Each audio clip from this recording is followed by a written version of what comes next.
Bien sûr. Et alors, vous venez d'où? De Vaucluse. De Vaucluse? C'est de monsieur?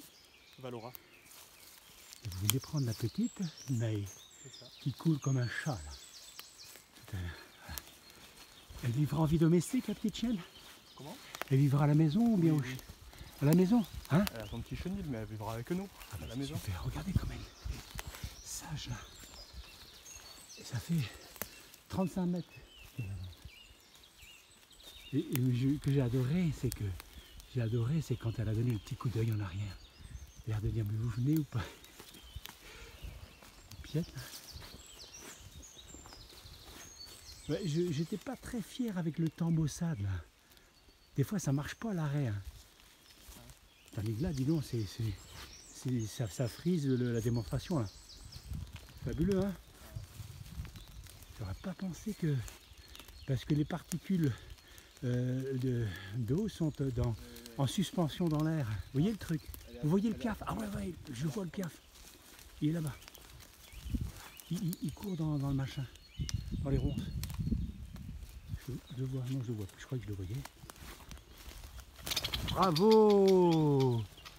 Bravo la petite fille. Ah, il faut la laisser courir derrière, hein, parce que si vous la bloquez au respect du départ, eh bien, la chienne n'ira plus à la ronde. Il faut la laisser faire. Hein. Après, le réglage naturel se fera. Elle se rendra compte qu'il ne faudra pas continuer à courir après un oiseau que vous avez raté.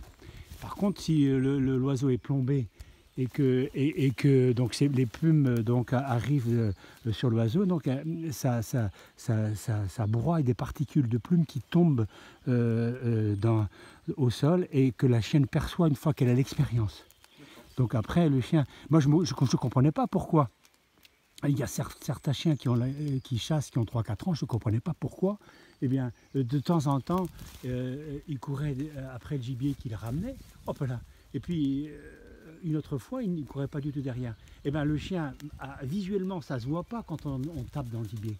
Mais les plombs donc, brisent des particules de plumes qui tombent en tourbillonnant que le chien perçoit. Or, si vous l'empêchez de courir, là, vous pouvez la récompenser. Prenez-la. Et si vous l'empêchez de courir derrière, toutes ces particules de plumes tombent au sol et elle ne le perçoit pas. Donc il faut la laisser courir 20 ou 30 mètres derrière après le coup de feu.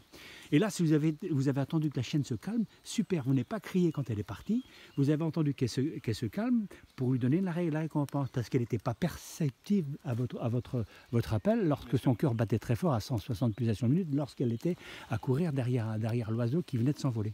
Bon ben là, l'exécution est parfaite.